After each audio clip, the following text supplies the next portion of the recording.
The man WHO lived with something in his basement. Part 1. The first sound came at exactly 2:17 a.m. A slow knock. Not on the door, not on the window, but from under the floor. At first, Daniel thought it was just the pipes. Old houses make noises. But the second night, the knocking came again, and this time, it sounded like someone was trying to get out. Welcome back to Dark Chronicles. Tonight's story is about a man who moved into a quiet house deep in the countryside. A place where nothing ever seemed to happen. But what he didn't know was that something had already been living beneath the house. And it had been waiting for someone to finally open the door. Daniel Carter never believed in ghosts. He was the kind of man who trusted logic, facts, evidence. The supernatural was just stories people told themselves when they couldn't explain something. That's what he believed, until he moved into the old farmhouse on Ashwood Road.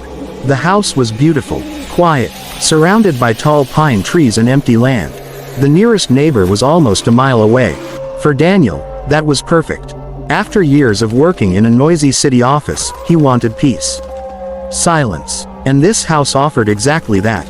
At least at first. The real estate agent had warned him about one thing. The basement is pretty old, she said. But that's normal for houses built in the 1800s. Daniel didn't care. He barely planned on using it anyway. The basement was small. Concrete walls, wooden stairs, a single hanging light bulb. Nothing special, but something about it made Daniel uncomfortable. The first time he went down there, he felt it immediately. A strange feeling, like the air was heavier, colder, but he ignored it. After all, it was just a basement. Right. For the first week, everything was normal. Daniel unpacked his things, set up his office, and slowly adjusted to the quiet country life. At night the forest made soft sounds. Wind moving through the trees. Owls calling in the distance. Branches creaking. But nothing unusual, until the first knock. It happened on the 9th night. Daniel was asleep in bed when the sound woke him. Knock. He opened his eyes slowly. The room was dark. For a moment he thought he imagined it. Then it came again. Knock. Knock. Daniel sat up. The sound wasn't coming from outside. It wasn't coming from the walls.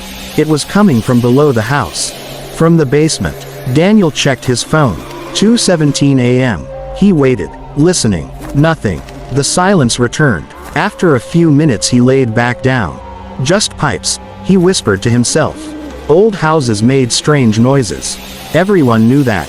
But the next night, the knocking returned. And this time, it sounded different, slower, more deliberate, like someone was knocking from the other side of a door. Daniel didn't know it yet. But that second knock would be the moment everything changed. Because the next night, the sound would stop being a knock and start becoming something far worse. In part 2, Daniel finally opens the basement door. And what he finds down there will prove one terrifying thing. Sometimes, the scariest thing in your house is what lives under it.